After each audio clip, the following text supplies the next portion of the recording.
los versos 1 al 10. Así que pueden ahí en Gálatas capítulo 2, versículos 1 al 10 para continuar en nuestra exposición de esta carta a los Gálatas. Mi recomendación, hermanos, es que usted continúe en el transcurso de la semana leyendo la carta, ¿ok? Porque no vamos a salir de Gálatas hasta que la terminemos.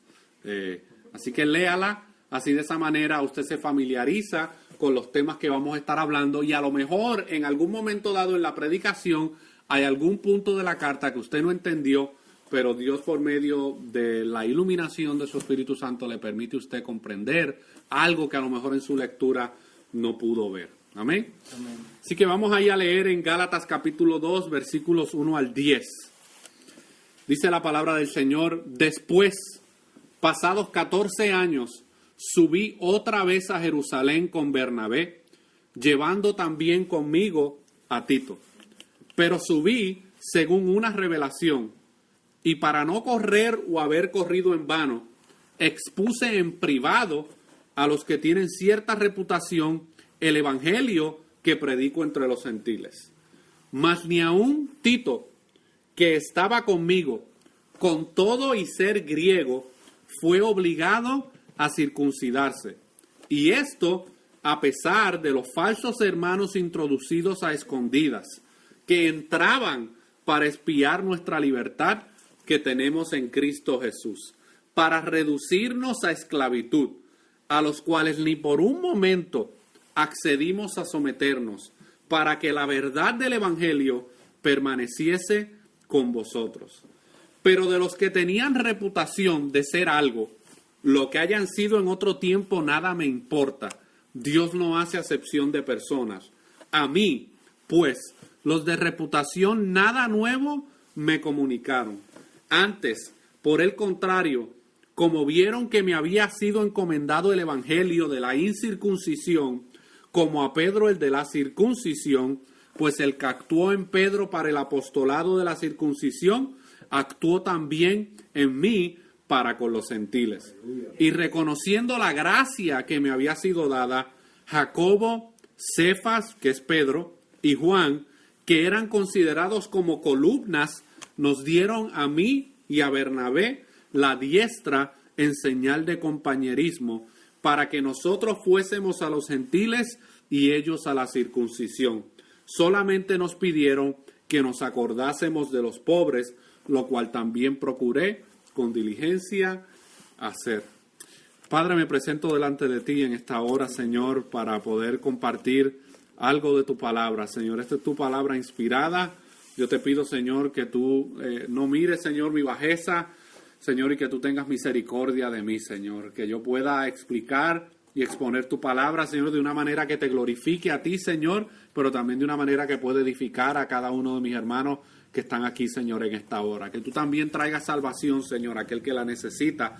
Que tú traigas fortaleza, Señor, en medio de cualquier angustia que pueda estar pasando, Señor. Y que nosotros podamos ver, Señor, y podamos admirar y apreciar las grandes cosas que tú has hecho en nuestras vidas, Señor. Y que a través de esta exposición nosotros podamos, Señor, ver cuán grande y cuán maravilloso y cuánta gracia, Señor, tú has derramado sobre nosotros.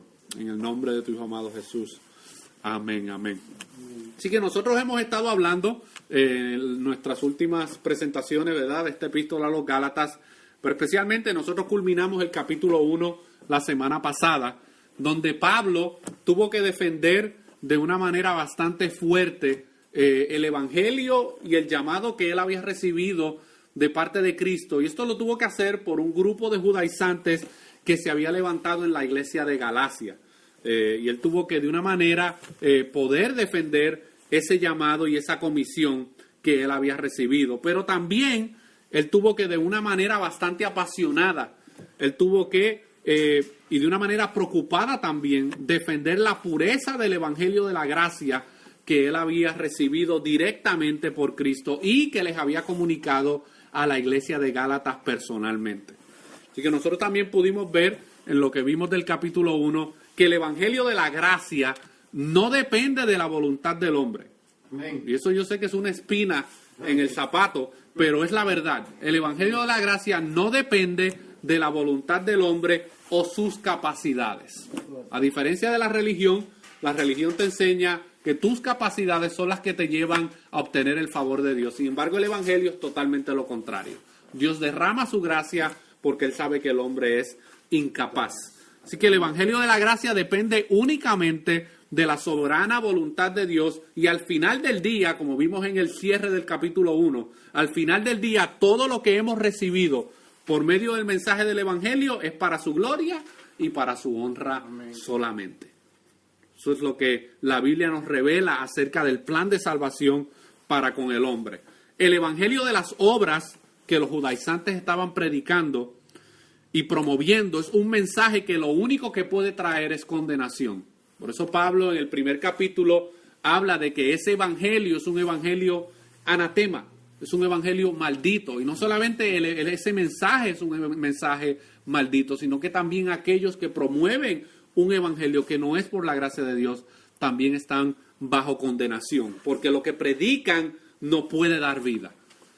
Amén. Y eso nosotros vamos a ver en el transcurso de esta carta, por qué es que el evangelio de las obras o ese mensaje de las obras no puede traer salvación a nadie. Un evangelio que no es por la gracia de Dios, por medio de la fe, cimentado en las Escrituras, solamente a través de Cristo y al final del día solamente para la gloria de Dios, no es el evangelio. Es otra cosa que parece el evangelio, pero no lo es. Así que hoy nosotros vamos a ver cómo Pablo continúa en su defensa ante los judaizantes y los creyentes en Galacia, y nosotros vamos a ver y vamos a traer a colación una serie de eventos que habían tomado lugar en el pasado, como lo que acabamos de leer aquí en el capítulo 2. Y estos eventos que tomaron lugar en el pasado, el propósito que Pablo los trae a colación es para cerrarle la boca a los judaizantes y a los detractores que estaban tratando de pervertir el evangelio de Jesucristo. Y Pablo lo quiere hacer porque él quiere exaltar la pureza del evangelio que él había recibido de parte de Dios. Amén. Amén. Así que vamos ahora, hermanos, a considerar cómo va a ser el bosquejo de nuestra exposición en esta hora. Y nosotros vamos a desarrollar 4 puntos en este capítulo 2, versículos 1 al 10. El primer punto que nosotros vamos a ver es la unidad en el evangelio. La unidad en el evangelio. Luego vamos a ver cuál fue la actitud de Pablo y de los apóstoles también en su rechazo hacia el legalismo. Ese es el punto número 2 que vamos a estar viendo en esta tarde. Luego vamos a ver la aprobación apostólica. Cómo fue que los apóstoles, juntamente con Pablo, pudieron aprobar y darle aprobación al mensaje que Pablo predicaba. Y luego vamos a ver la comunión y la armonía apostólica que existió y que nosotros pudimos ver en esos pasajes que acabamos de leer. Y todas estas cosas son importantes, porque si estas cosas no se llegan a dar, el mensaje del evangelio se hubiese corrompido por la fuerza que tenían los judaizantes dentro de muchas congregaciones. Amén. Amén. Así que le dejo ahí el bosquejo para que usted pues pueda hacer la anotación, ¿verdad?, que quiera hacer. Pero vamos a comenzar, hermano, a tratar de exponer lo que Pablo quiere mostrarnos en esta carta a los Gálatas, capítulo 2, versículos 1 al 10. Y vamos a comenzar en los versículos 1 al 2, bajo el punto de la unidad en el evangelio. Pablo dice ahí en el versículo 1 al 2, dice, después, pasados 14 años. Esa palabra después es una continuación de lo que Pablo ya venía hablando en los versículos del capítulo 1, ¿verdad? Correcto. Ok, entonces, pero Pablo no se conformó con simplemente defender el evangelio y decir que el evangelio que estaban predicando los judaizantes era un evangelio maldito, sino que él ahora va a hacer un recuento histórico que le va a ayudar a él a poder poner en claro y en la mesa poder rechazar los argumentos de los judaizantes en contra del mensaje que él predicaba. Así que dice ahí el versículo 1, después, pasados 14 años, subí otra vez a Jerusalén con Bernabé, llevando también conmigo a Tito. Pero subí según una revelación y para no correr o haber corrido en vano, expuse en privado a los que tenían cierta reputación el evangelio que predico entre los gentiles. Pero fíjese que en este versículo 1 al 2 que Pablo utiliza aquí en Gálatas, Pablo comienza a relatar un evento que había sucedido en el pasado varios años antes de que él escribiera esta carta a los Gálatas. O sea que él va a relatar una serie de eventos que tomaron lugar un tiempo atrás, antes de que él escribiera esta carta. Y esos eventos son importantes para poder entender lo que Pablo va a estar diciendo en esta carta. Pero también es bien importante que nosotros podamos ver y hacer diferencia entre el viaje a Jerusalén que Pablo menciona en el verso 18 del capítulo 1. La semana pasada nosotros vimos que cuando Pablo tuvo su experiencia de salvación, dedicó los primeros 3 años de su vida fuera de Israel. Fue un tiempo de preparación, fue un tiempo de capacitación, pero en un momento dado, él tuvo que ir a Jerusalén por primera vez, ¿verdad? Y nosotros vimos que cuando él se presentaba en Jerusalén, muchos de los hermanos en la fe estaban un poco temerosos porque Pablo los había perseguido anteriormente, pero terminaron dando gloria a Dios por lo que Dios había hecho en la vida del apóstol Pablo. Así que no podemos confundir este viaje a Jerusalén, que él está hablando aquí en este capítulo 2, a ese primer viaje que Pablo hizo en el capítulo 1. Ahora, yo quiero que pongamos las fechas en orden, ¿verdad? A veces nosotros tenemos que poner ciertas fechas en orden para saber en qué momento nos encontramos en el pasaje. Bueno, la conversión de Pablo se dio aproximadamente en el año 36 después de Cristo. Unos 3 años aproximadamente después de la muerte, resurrección y ascensión de Cristo. Así que en el año 36 después de Cristo es que Pablo tiene su evento de conversión.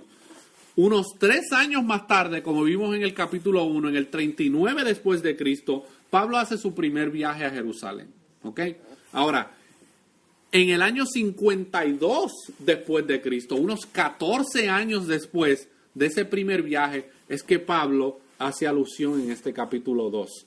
Y ese viaje que él hizo 14 años después a Jerusalén, él lo hizo para reunirse en lo que se conoce en el libro de los Hechos como el concilio en Jerusalén. Y nosotros vamos a estar viendo qué fue lo que pasó en ese concilio, por qué Pablo tuvo que ir hasta Jerusalén nuevamente, cuando él se encontraba predicando y estableciendo iglesias en otros sitios, porque él tuvo que viajar de nuevo hacia Jerusalén a resolver un problema. Así que es importante que nosotros veamos esta fecha para así nosotros poder tener un mejor entendimiento del contexto histórico y el por qué Pablo hace alusión a ese viaje al concilio de Jerusalén. ¿Estamos claros hasta ahí? Ok. Ahora, en estos versos 1 al 2, Pablo desea llamar la atención a los creyentes en Galacia para recordarles que en el concilio en Jerusalén, al cual él había ido hace 14 años después de su conversión, ya se había tratado, en ese concilio en Jerusalén, ya se había tratado el tema de la amenaza de los judaizantes y su intento de pervertir y corromper el mensaje del evangelio de la gracia que tanto Pablo como los demás apóstoles habían recibido. Ese fue el propósito inicial del por qué Pablo tiene que ir a ese concilio. Pero para nosotros poder ver la unidad, porque el primer punto es la unidad en el evangelio, para nosotros poder ver la unidad que hubo entre Pablo y los apóstoles en este evento, es bien importante que nosotros vayamos al libro de Hechos capítulo 15. Y vamos al libro de Hechos capítulo 15 para nosotros ver exactamente qué es lo que está pasando. Porque cuando Pablo escribe esta carta a los Gálatas, se supone que ya este problema se había corregido en el concilio de Jerusalén. Pero lamentablemente no.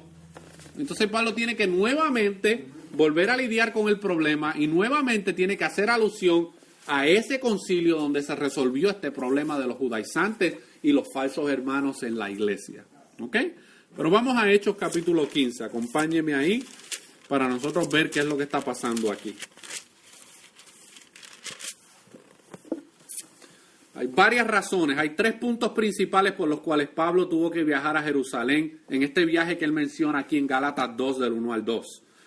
Él viajó por mandato divino, eso lo vimos en el versículo 2. Dice, pero subí según una revelación. O sea, no fue que Pablo dijo, bueno, pues me voy a dar un viajecito a Jerusalén porque no tengo mucho que hacer. No, había una problemática y él fue bajo una revelación, él fue dirigido por Dios hacia Jerusalén, porque si no se atendía ese asunto, la iglesia estaba en peligro de ser corrompida más de lo que estaba siendo corrompida por causa de los judaizantes. Así que el primer motivo por el cual Pablo subió a Jerusalén fue por mandato divino.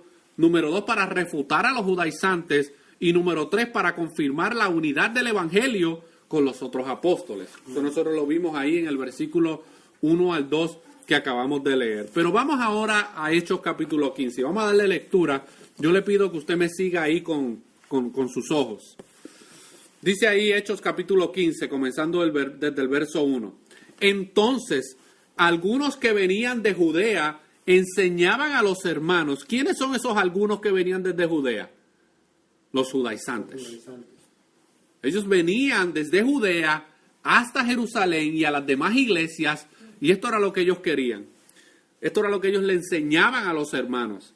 Si no os circuncidáis conforme al rito de Moisés, no podéis ser salvos. Eso no es una exigencia hacia los judíos, porque ya los judíos no tenían un problema con la circuncisión, porque ya ellos se la habían hecho a los 8 días de nacido. ¿Ok? Pero esto era un ataque frontal en contra de los gentiles que estaban siendo salvos por la gracia de Dios. Continúa diciendo, como Pablo y Bernabé tuviesen una discusión y contienda no pequeña con ellos. Esto no fue un asunto, hermanos, que se trató de la manera más diplomática posible. ¿Ok? Aquí estaba todo en juego. El texto dice que hubo una discusión y contienda no pequeña. Y usted sabe lo que es una discusión y una contienda, ¿verdad?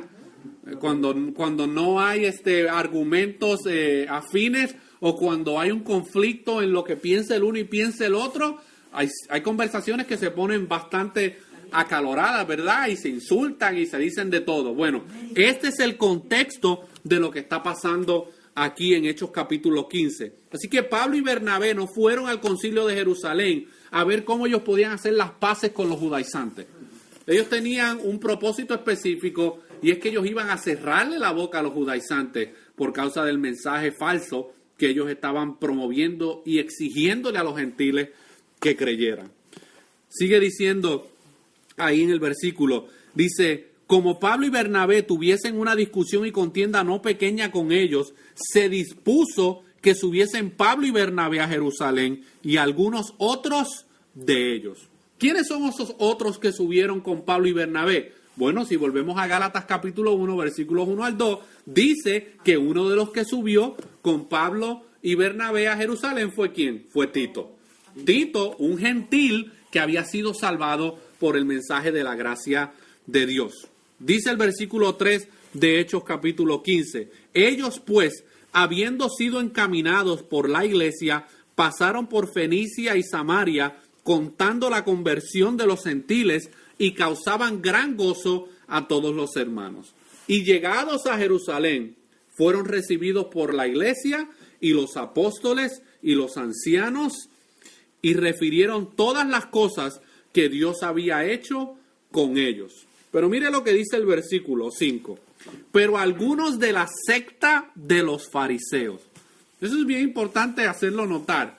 O sea, Pablo está dejando saber bien claro, escribiendo en esta carta, que los fariseos eran una secta. ¿Ok? No es lo mismo ser una iglesia que está un poquito confundida a ser una secta. ¿Ok? Porque hay lugares donde se puede predicar el evangelio, pero hay ciertos aspectos tal vez doctrinales y dogmáticos que no están del todo ahí, pero el fundamento está ahí. Pero Lucas dice aquí que era del grupo de la secta de los fariseos. Pero ¿qué pasa? Mire lo que dice el versículo 5. Dice que estos algunos de la secta de los fariseos que habían creído. ¿Okay? Ellos creyeron y aceptaron algo del evangelio que estaban predicando los apóstoles, pero vamos a ver que no del todo. Miren lo que querían estos fariseos, estos judaizantes de esta secta. Ellos se levantaron diciendo, es necesario circuncidarlos y mandarles que guarden la ley de Moisés. Así que Pablo llegó con su comitiva, junto con Bernabé y Tito, llegaron a Jerusalén y ya había un grupo de judaizantes que los estaba esperando, y tan pronto llegaron, dijeron, no, si ellos quieren aceptar el evangelio por medio de Cristo, hay que circuncidarlos y ahora. Ese era el motivo que ellos tenían. Ellos no podían soportar la idea de que los gentiles fueran salvos solamente por medio de la fe. Ellos querían obligarlos a circuncidarse. Y aquellos que no saben lo que es la circuncisión, es una operación que se le hace a los hombres, ¿verdad? A los niños cuando son pequeños, donde se le corta el prepucio. Y eso fue un mandato dado por Dios como señal hacia los judíos de que Dios había hecho un pacto con ellos como raza judía. Sigue diciendo ahí en Hechos capítulo 15. Y se reunieron los apóstoles y los ancianos para conocer de este asunto. Y después de mucha discusión, Pedro se levantó y les dijo: varones hermanos, vosotros sabéis cómo ya hace algún tiempo que Dios escogió que los gentiles oyesen por mi boca la palabra del evangelio y creyesen. Pedro está haciendo alusión a su experiencia con Cornelio un tiempo atrás, donde Pedro y los apóstoles se habían concentrado solamente en predicarle el evangelio a los judíos. Y Dios tiene que revelarle a Pedro de que no, este asunto de la salvación por la gracia no es solamente para los judíos, es también para los gentiles. Y ahí le da la experiencia que tuvo en Hechos capítulo 10 de la visión de Cornelio. Y Dios le hizo entender a Pedro de que el evangelio también era para los gentiles. Dice el versículo 8, y Dios que conoce los corazones les dio testimonio dándoles el Espíritu Santo lo mismo que a nosotros. Y ninguna diferencia hizo entre nosotros y ellos, purificando por la fe, hermanos, sus corazones. No por medio de la circuncisión, por medio de la fe, Dios purificó los corazones de estos gentiles que creyeron. Ahora pues, ¿por qué tentáis a Dios? Estos judaizantes no era un ataque personal solamente contra Pablo y los apóstoles. Era un atentado y una tentación directamente en contra de Dios. Porque Dios tenía en su plan también salvar a los gentiles. Y estos judaizantes están diciendo, no. Está bueno que Dios los quiera salvar por fe, pero nosotros queremos que también ellos se circunciden para nosotros poder dar testimonio de que su salvación es verdadera. ¿Por qué tentáis a Dios poniendo sobre la cerviz de los discípulos un yugo que ni nuestros padres ni nosotros hemos podido llevar? Aleluya. O sea, Pedro sabía que por más bonita que fuera la ley, ningún hombre podía cumplirla en su capacidad.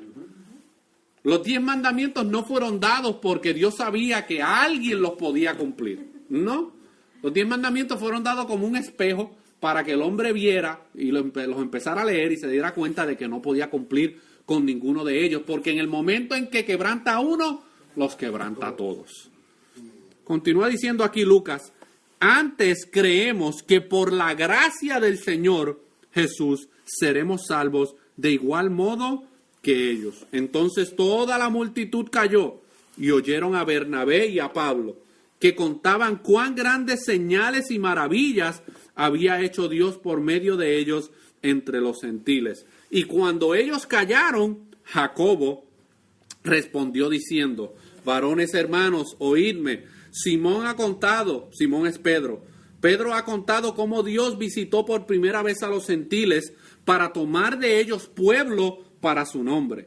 Y con esto concuerdan las palabras de los profetas, como está escrito, después de esto volveré y reedificaré el tabernáculo de David que está caído, y repararé sus ruinas, y lo volveré a levantar, para que el resto de los hombres busque al Señor, y todos los gentiles sobre los cuales es invocado mi nombre, dice el Señor, que hace conocer todo esto desde tiempos antiguos. Por lo cual yo juzgo que no se inquiete a los gentiles que se convierten a Dios, sino que se les escriba que se aparten de las contaminaciones de los ídolos, de fornicación, de ahogado y de sangre.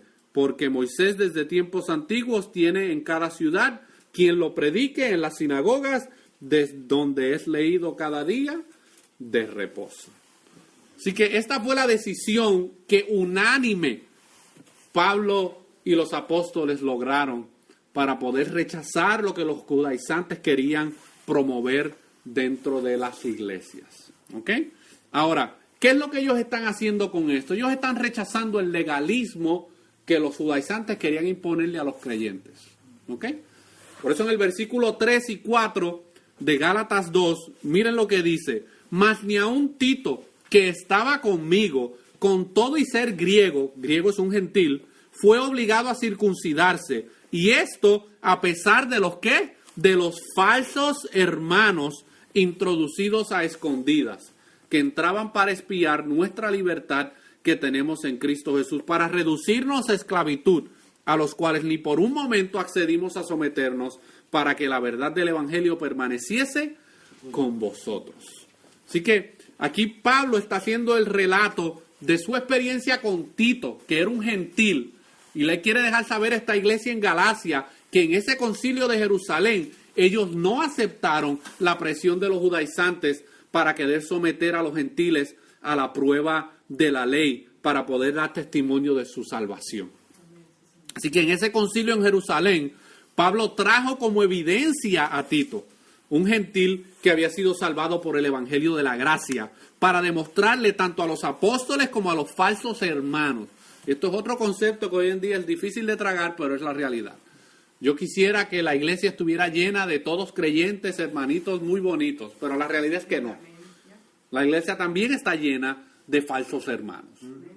Pero fíjate que no dice solamente impíos, ¿verdad? Un impío es una persona pues que no cree en Cristo, ¿verdad? Que vive su vida mundana, pero nos está hablando de falsos hermanos, personas que se identifican con el mensaje del Evangelio, pero siguen siendo falsos.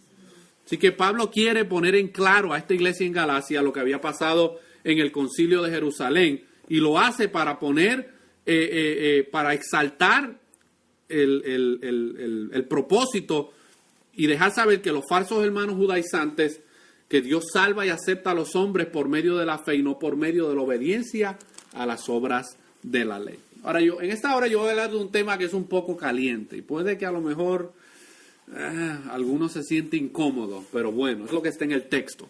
Nosotros vamos a ver y vamos a poner en evidencia, igual que Pablo, el legalismo de los judaizantes en querer someter a los gentiles a la esclavitud de la ley. Y nosotros tenemos que explicar qué es el legalismo, ¿verdad? Pues yo les puedo hablar aquí del legalismo, pero si yo no se lo explico, usted a lo mejor se va a quedar igual. Así que, ¿qué es el legalismo y en qué formas el legalismo se manifiesta hoy? Primero tenemos que dar una definición básica de lo que es el legalismo, ¿ok? Así que yo voy a ir con calma, usted hace sus anotaciones, si luego usted quiere copia, yo se la doy. Pero vamos a definir qué es el legalismo según el cristianismo, ¿ok? No podemos definir el legalismo según los budistas o otra religión. Correcto. Tenemos que definir el legalismo según el cristianismo bíblico. Bueno, el legalismo es el uso excesivo e inapropiado de la ley. Es el uso excesivo e inapropiado de la ley. ¿Y a cuál ley nos estamos refiriendo? Bueno, a los 10 mandamientos, a las leyes de santidad y a otras leyes que Dios había dado para su pueblo Israel. Así que es el uso excesivo e inapropiado. Dios nunca estuvo en contra en que su pueblo, los judíos, cumplieran o hicieran el esfuerzo por tratar de cumplir los mandamientos de la ley, ¿ok? Pero el legalismo es el uso excesivo e inapropiado. Es como, esta es la ley de Dios. Ellos la exaltaron tanto y tanto y tanto que nadie podía con ella, ¿ok? Y adicional a eso, como vimos la semana pasada, ellos le añadieron otros 613 mandamientos adicional a los que ya habían recibido de parte del Señor. Pues eso era una meta imposible de alcanzar. Si era apenas con los 10 mandamientos y no podían cumplirlo, imagínense con otros 613. Ahora, yo quiero que nosotros veamos los 3 puntos del legalismo que vamos a ver en esta hora. La primera, esta es la primera forma de legalismo. Cuando una persona intenta guardar la ley para obtener la salvación. Esa es una forma de legalismo. Cuando una persona intenta guardar la ley para obtener la salvación. La segunda forma de legalismo es cuando una persona guarda la ley para sostener su salvación. Eso es otra forma de legalismo. Y la tercera es cuando un cristiano juzga a otro cristiano por no guardar ciertos códigos de conducta como vestimenta, prácticas, ceremonias, conductas, pensamientos. Eso es una tercera forma de legalismo. Vamos a ver el primero, ¿ok? El primer tipo de legalismo que nosotros podemos ver, que también era el legalismo que estaban tratando de imponer los judaizantes en la iglesia Galacia. Esta clase de legalismo donde se intenta guardar la ley para obtener la salvación. Mire, yo quiero dejarles saber bien claro que eso es una herejía. ¿Ok? Yo sé que hoy en día se acepta como el evangelio popular, pero es una herejía. No hay esfuerzo humano que el hombre pueda hacer para alcanzar su salvación. ¿Ok? Es una doctrina completamente falsa. No somos capaces de obtener la salvación por guardar la ley. Si así fuera, ¿para qué vino Cristo?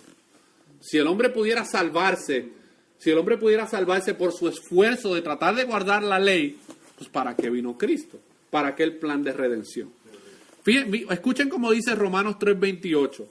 Dice, concluimos pues que el hombre es justificado por fe sin las obras de la ley. Eso era un ataque frontal en contra de los judaizantes.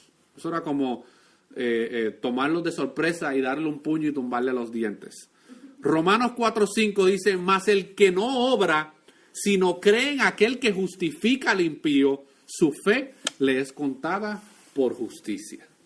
Y en Gálatas 2:21, que no me quiero adelantar porque vamos a verlo, pero en Gálatas 2:21 Pablo, atendiendo este problema de los judaizantes, dice, no desecho la gracia de Dios, pues si por la ley fuese la justicia, entonces por demás murió Cristo. O sea, Pablo le quiere dejar saber a esta iglesia en Galacia, mira, si ustedes creen que por guardar la ley ustedes van a alcanzar la salvación, ustedes lo que están realmente diciendo y afirmando con esa actitud es que Cristo, el sacrificio de Cristo no sirvió para nada. ¿Ok? Es irrelevante, es una pérdida de tiempo. Simplemente, hermanos, es más que un imposible pretender guardar la ley de Dios para ser salvo. Por lo tanto, tratar y pensar que la salvación se obtiene por nuestros esfuerzos es una falsa enseñanza. Y lamentablemente eso es lo que predomina hoy en día. El catolicismo romano, eso es lo que promueve, salvación por obras.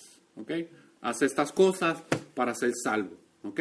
Y si fallaste en alguna de ellas, pues no te preocupes. Ven a misa y págate una indulgencia o date una buena ofrenda al sacerdote y así puedes obtener el perdón de tus pecados por el momento. Es tan malo que aquellos que piensan que puedan lograr su salvación de esta forma no pueden ser cristianos, ya que están negando la salvación por gracia por medio de la sola fe. Por eso es que mucha gente me pregunta, bueno, ¿y los católicos son salvos? Bueno, yo no puedo afirmar categóricamente que dentro del catolicismo no hay personas que realmente sean salvas.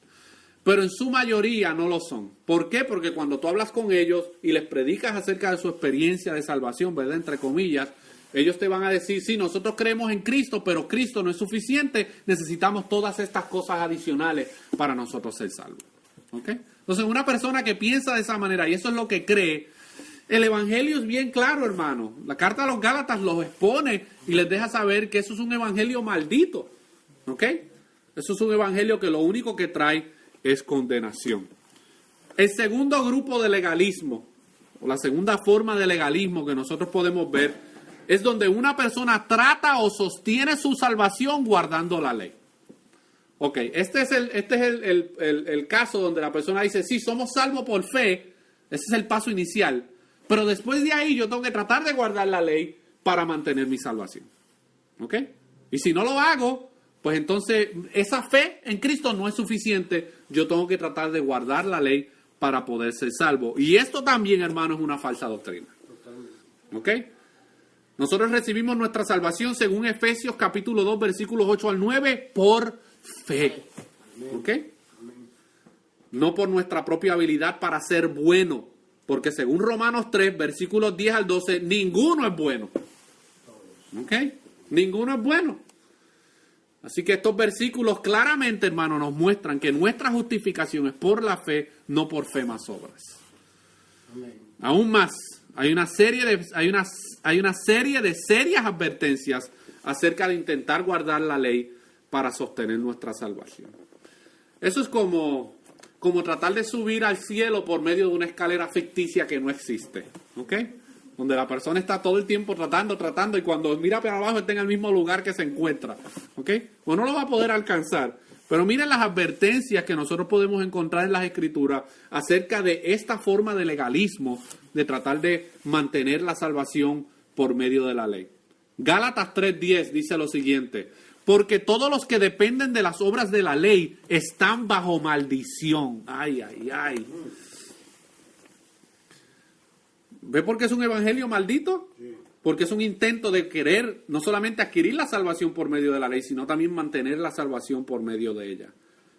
Pero continúa diciendo en Gálatas 3:10, pues escrito está: maldito todo aquel que no permaneciere en todas las cosas escritas en el libro de la ley. ¿Para qué? Para hacerlas. O sea que la maldición de la ley está en que como el hombre no puede cumplir con ellas, en el momento en que quebranta la ley, se vuelve maldición. Y tiene maldición sobre su vida. Por eso es que el evangelio de la gracia no mezcla con el evangelio de las obras y de la ley. Porque Dios sabe que por medio del evangelio de las obras no se puede alcanzar la salvación, ni se puede mantener la salvación. Mire lo que dice Santiago 2:10. Porque cualquiera que guardare toda la ley, pero ofendiere en un punto, se hace culpable de todos. Así que una persona puede en una semana decir, bueno, hoy cumplí el mandamiento 1, el 2 y el 3, no he pecado. Mañana voy a tratar de cumplir el 1, el 2, el 3, el 4 y el 5. Ok, llegué al miércoles y pude cumplir los primeros 5 mandamientos. Bueno, ahora voy a ver si al viernes por lo menos puedo llegar al 9º. Y a lo mejor el viernes llega al 9º mandamiento y no lo rompió. Pero llegando el sábado rompió el 10º mandamiento. Pues según la palabra de Dios se hace culpable de todos los demás porque no pudo guardarlos hasta el final. Por lo tanto, hermanos, si una persona está buscando ser salvo por sus obras, la ley, o sostener su salvación por obras, la ley, entonces está en la obligación de guardarla toda, y si no lo hace, es culpable delante de Dios. Por eso es que el Evangelio de Cristo es totalmente opuesto a este tipo de sistema. Porque cuando un creyente llegue a la presencia de Dios, Dios no lo va a ver y le va a decir, bueno, a ver cuántas de las buenas obras o cuántas obras de la ley tú cumpliste para poder haber llegado aquí. Ese no es como funciona. Dios lo va a declarar justo y ya lo ha declarado justo solamente por la obra y por los méritos de Cristo. Y yo quiero que usted considere las palabras que Jesús dijo en Mateo 7, del versículo 22 al 23. ¿Ok? Este es un pasaje que no se enseña ni se predica mucho, y yo sé por qué no se hace, pero miren lo que dice Mateo 7, del 22 al 23. Dice, muchos me dirán en aquel día. ¿De cuál día está hablando? Del día donde todos los hombres van a tener que dar cuenta a Dios por sus actos, ¿verdad? Y dice, muchos me dirán en aquel día, Señor, Señor, ¿no profetizamos en tu nombre y en tu nombre echamos fuera demonios y en tu nombre hicimos muchos milagros? Y entonces les declararé, nunca os conocí, apartaos de mí, hacedores de maldad. Entonces son personas que tenían algún entendimiento del mensaje del Evangelio y ellos pensaban que lo que estaban haciendo y las obras que estaban haciendo los podían justificar delante de Dios. Ellos llegaron a pensar que pueden llegar donde Dios y decirle, no, pero es que yo hice 3 milagritos. ¿No te acuerdas en aquel sitio que yo fui a visitar y hice 3 milagritos y después le profeticé a 5 y después también le saqué 2 o 3 demonios a otro? ¿Verdad? ¿Cuáles eran sus motivaciones? No lo sabemos. Pero fíjense que le dicen Señor, Señor. Ellos no están rechazando a Cristo. Ellos están aceptando algo del mensaje del Evangelio. Pero mira cómo dice el texto al final. Entonces, hablando Cristo, les declararé, nunca os conocí, apartaos de mí, hacedores de maldad. Fíjense que no dice, yo los conocí un día, pero ustedes se apartaron y ahora no los conozco. Eso no es lo que dice el texto. El texto dice, nunca os conocí. O sea, nunca fueron salvos. Correcto. No se vistan que no van. Nunca fueron salvos. Porque ellos querían y pretendían obtener la salvación por medio de las cosas que hacían. Jesús los condena porque estaban apelando a su salvación basados en su fe y en hacer buenas obras. Sería por lo tanto obvio que no guardamos o sostenemos nuestra salvación con nuestros esfuerzos humanos. Y el tercer grupo o la tercera forma de legalismo, y esta es la más común, ¿okay? Esta es la que yo viví, la que yo fui partícipe, la que también tuve que arrepentirme de ella. Gloria a Dios. Y es la clase de legalismo donde un cristiano guarda ciertas leyes o costumbres o prácticas y se refiere a otros cristianos que no tienen su nivel de santidad con desprecio. lo cual es un problema frecuente en la iglesia. ¿Ok? Esto es otro problema y esto es otra manera de legalismo. Repito, la clase de legalismo donde un cristiano guarda ciertas leyes, costumbres, preferencias o prácticas y se refiere a otros cristianos que no tienen su mismo nivel de santidad con desprecio, lo cual es un problema frecuente en la iglesia. Yo vengo de un contexto donde se promovía mucho este sistema, donde si las personas usaban aretes, las mujeres eran del diablo, estaban perdidas, ¿verdad?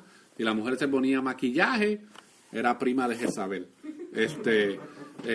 Si iba a la playa, olvídate, 3 años de disciplina por haber ofendido al Dios de los cielos. Todo tipo de prácticas y de exigencias que le ponían a la gente y la gente vivía bajo temor. ¿Ok? Ahora mismo yo tengo aquí, ¿verdad? Pelos en el mentón, ¿verdad? En la barbilla. Bueno, olvídese. De donde nosotros venimos hace 20 años atrás, yo era descendiente del anticristo. ¿Ok? Y ellos basaban todas estas cosas externas para determinar no solamente mi salvación, sino también mi espiritualidad. Donde yo no podía tener una relación con Dios plena porque yo tenía que someterme a todos estos reglamentos que ellos habían puesto como que un cristiano debe vivir. Cuando todos ellos no tenían sustento bíblico. ¿Ok? No tenían sustento bíblico.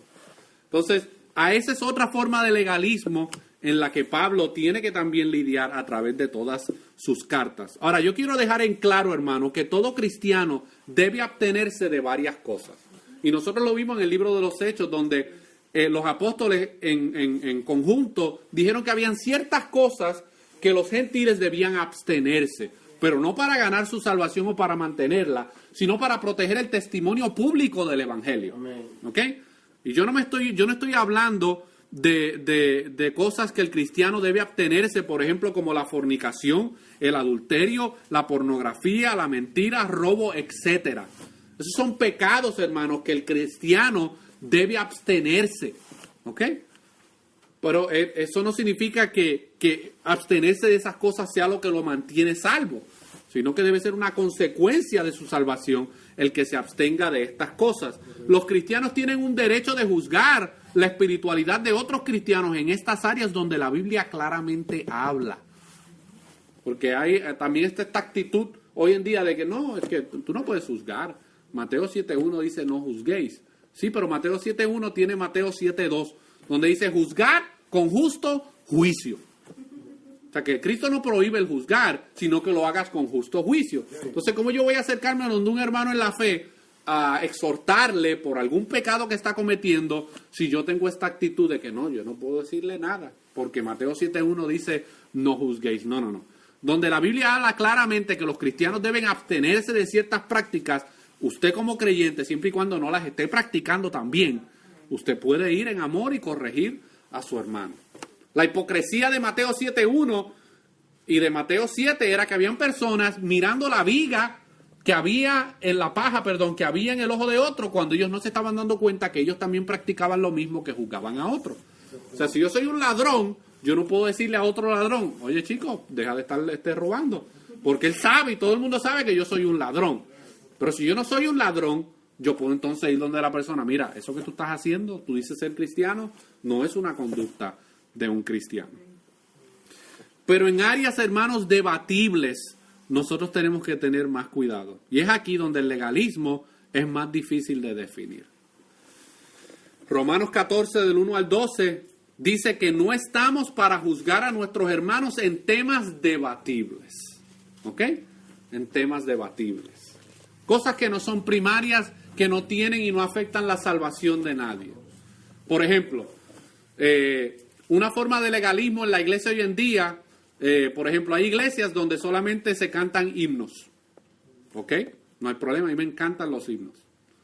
Pero eso no significa que aquellas iglesias donde cantan tal vez coros más contemporáneos, pues están bajo maldición. Pero tampoco los que cantan coro contemporáneo pueden ir a los hermanos que cantan himnos y decirles, no, ustedes son unos muertos, No pueden, hermano, porque eso no es un tema principal, ¿ok? Eso no afecta a la salvación de nadie, eso son preferencias, ¿ok?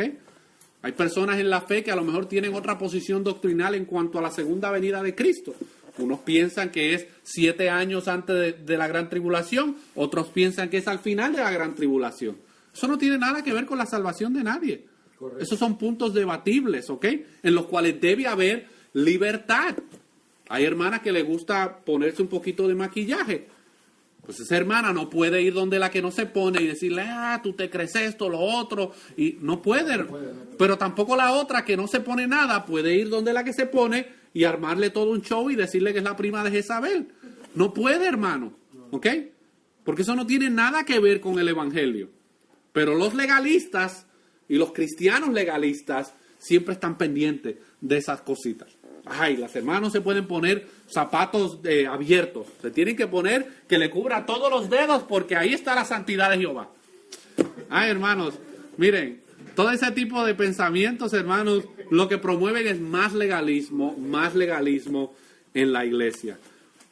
Según Romanos 14, hermanos, nosotros vemos que una persona puede comer cierta clase de comida mientras que otro no lo hará. Una persona puede adorar en un día particular mientras que otra no. Se nos dice que dejemos que cada persona esté convencida en su propia mente. Amén. Por eso en Romanos 14:5 dice, uno hace diferencia entre día y día, otro juzga iguales todos los días. Habían creyentes que decían, no, aquí hay que adorar al Señor el domingo y punto. Y habían otros que decían, no, yo lo voy a seguir adorando el sábado. No hay problema, ¿entiendes? Siempre y cuando el del sábado no le diga al del domingo que va a perder su salvación por guardar el día el domingo, no hay problema. Por eso es que yo tengo un problema grande con los adventistas. Porque los adventistas predican y enseñan que si tú no guardas el sábado, tú no eres salvo o tú perdiste tu salvación. Eso es un problema. Ahora ellos tienen el evangelio, ellos predican que Cristo es el único camino, ellos predican que solamente por medio de la fe, pero ahí se cuelgan. Porque dicen, no, es por medio de la fe, pero tienes que guardar el sábado. Y si no guardas el sábado, vamos a cuestionar tu salvación. ¿Ok? Pablo está diciendo que cada uno esté plenamente convencido en su propia mente. ¿Ok? En el momento, hermanos, en que una persona dice, ay, qué bueno que tú crees en el evangelio por medio de la fe, pero tú haces esto, ya ahí lo dañó. Ya ahí lo dañó. Porque ya es fe más esto otro. En la medida en que nuestra libertad no viole las escrituras, nosotros debemos estar tranquilos y en paz con todo el mundo, hermanos. ¿Ok? No podemos entrar en ese debate de tratar de ver, a ver si el hermano cumple con todas nuestras exigencias personales o preferencias personales acerca de la salvación. ¿Ok? Ahora vamos a continuar, vamos a ver el punto de la aprobación apostólica que podemos ver en los versos 6 al 8. Dice ahí Pablo, voy leyendo para avanzar. Dice, pero de los que tenían reputación de ser algo, Pablo se refiere a los apóstoles, ¿verdad? Ellos tenían una reputación dentro de la iglesia primitiva. Pero mire lo que dice Pablo, lo que hayan sido en otro tiempo, nada me importa. Dios no hace acepción de personas. De la misma manera que Dios escogió a los apóstoles para ser mensajeros del evangelio, de esa misma manera Dios escogió a Pablo para ser mensajero del evangelio. Amén. Los 12 apóstoles, los 11 porque uno se ahorcó, los 11 apóstoles eran seguidores de Cristo en su ministerio terrenal, pero Pablo era un perseguidor de la iglesia. Sin embargo, a Dios los escogió, a ambos grupos, para predicar el evangelio. Por eso es que él dice, lo que hayan sido en otro tiempo, nada me importa. Dios no hace acepción de personas. A mí, pues, los de reputación, nada nuevo me comunicaron. Antes, por el contrario, como vieron que me había sido encomendado el evangelio de la circuncisión, como a Pedro el de la circuncisión, pues el que actuó en Pedro para el apostolado de la circuncisión, actuó también en mí para con los gentiles.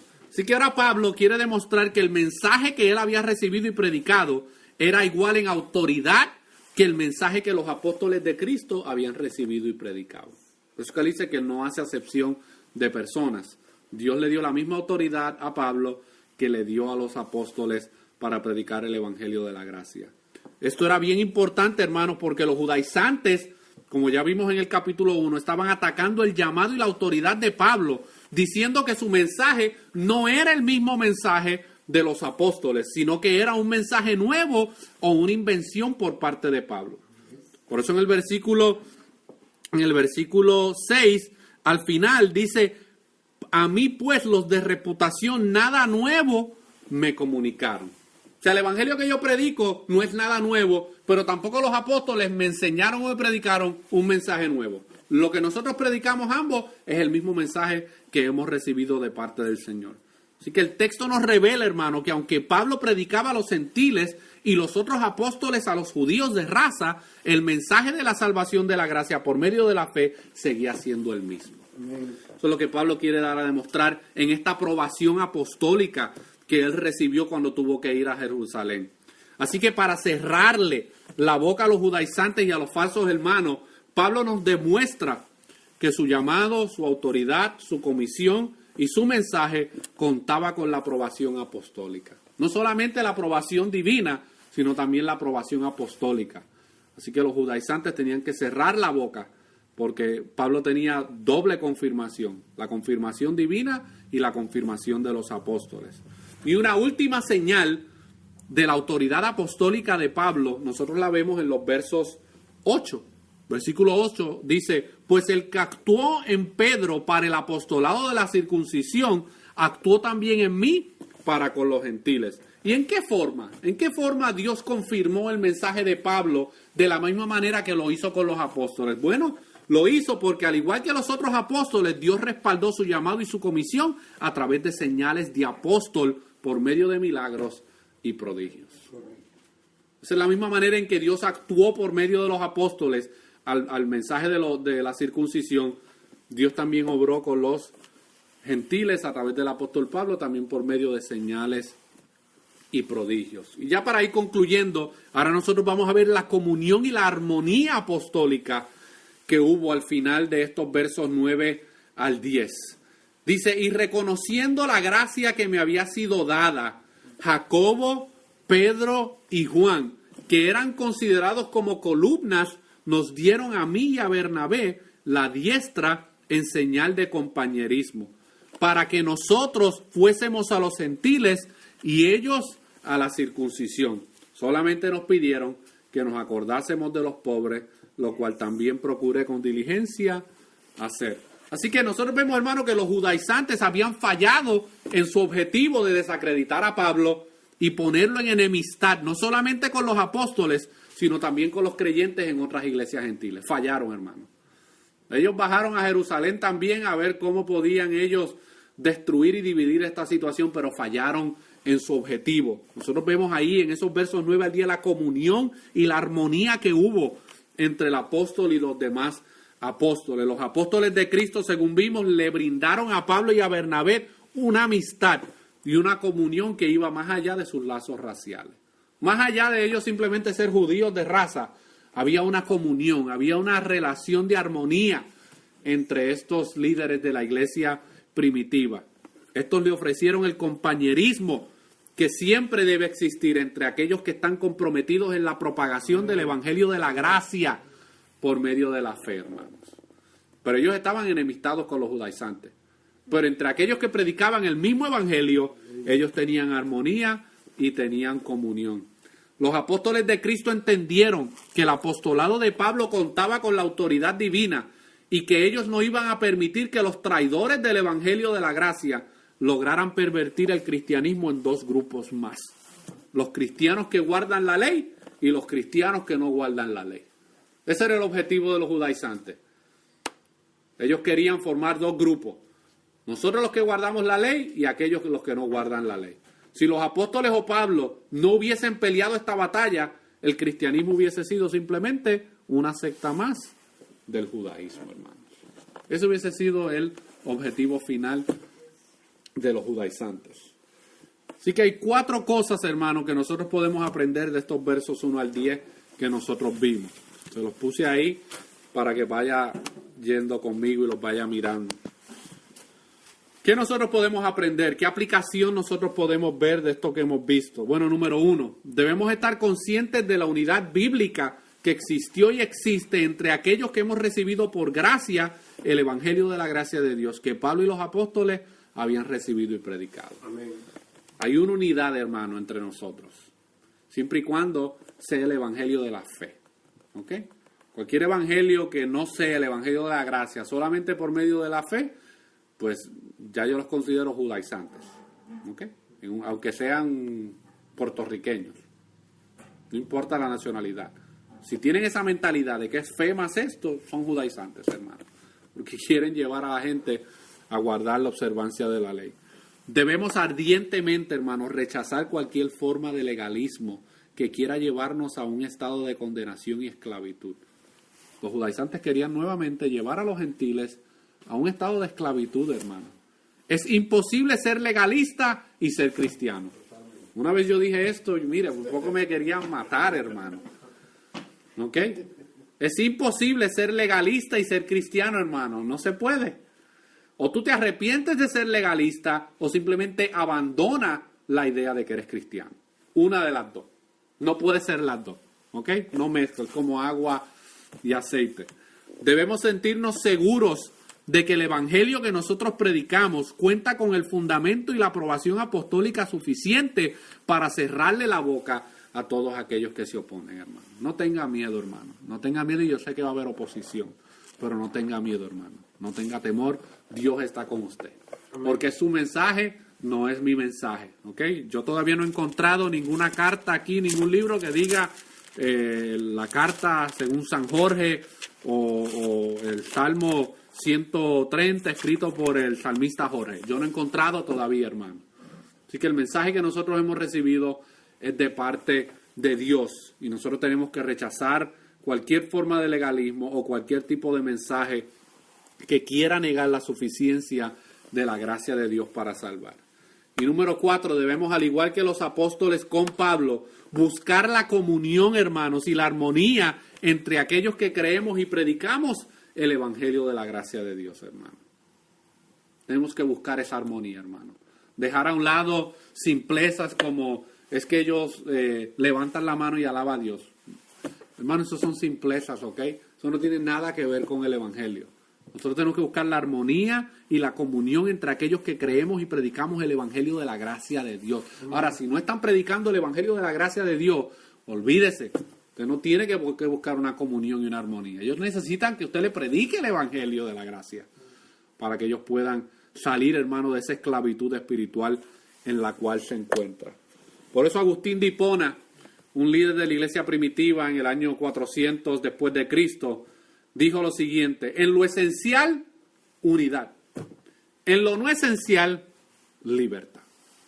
Nosotros hemos recibido, hermano, el evangelio de Cristo y tenemos que buscar la manera de nosotros en lo esencial estar unidos. Amén. Siempre va a haber diferencias, hermanos. Siempre va a haber diferencias. Todos aquí tal vez venimos de un contexto tal vez distinto, ¿verdad?